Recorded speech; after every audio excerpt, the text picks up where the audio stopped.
The Mischievous Misadventures of Max the Monster, Hiding the Keys. Once upon a time, on the bright yellow star of Alpha Leporis, there lived a big, hairy red monster named Maximum. Max loved to cause chaos and mischief wherever he went, and his latest scheme was sure to be his most devious yet. One morning, Max woke up with a wicked grin on his face. "Today's the day," he cackled, rubbing his large purple hands together. "I'm going to hide all the important things the humans need and watch them scramble in confusion." Max hopped into his trusty little green car and zoomed off towards Earth, his mind racing with all the possibilities. As he approached the familiar blue and green planet, he spotted a group of children heading off to school, their backpacks slung over their shoulders.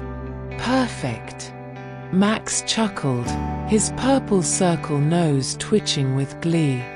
He quickly changed his face to look like a friendly, cuddly monster and waddled over to the unsuspecting children.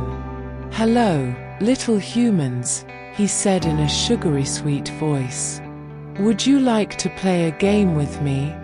The children, intrigued by the strange new monster, eagerly agreed. Max grinned mischievously and began grabbing their belongings: pencils, water bottles, and even a few homework assignments. "Hey, where's my stuff?"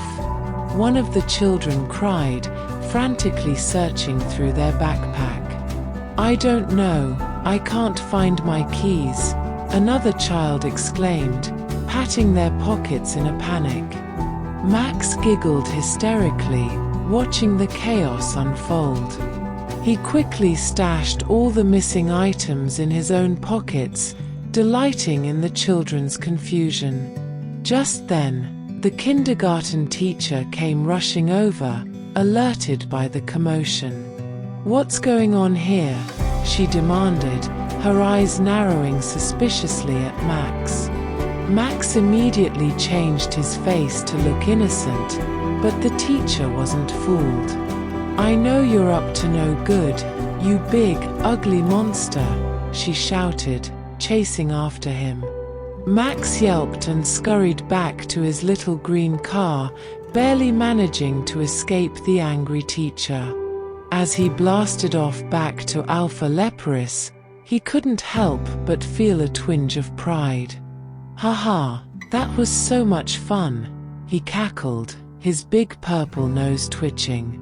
"Those silly humans won't know what hit them." But when Max arrived home, his rude monster family wasn't nearly as impressed with his antics. "Max, you idiot," his mother scolded, her sharp fangs bared in a snarl. "You're supposed to be helping us take over the Earth, not just causing pointless mischief." Max's shoulders slumped, and he reluctantly handed over all the stolen items. "But it was so much fun watching them scramble around looking for their stuff," he whined. His family just shook their heads in exasperation. "Look, Max, we get that you love causing trouble, but you need to be more strategic about it. If you're going to help us invade the Earth, you've got to focus on the bigger picture, not just silly pranks."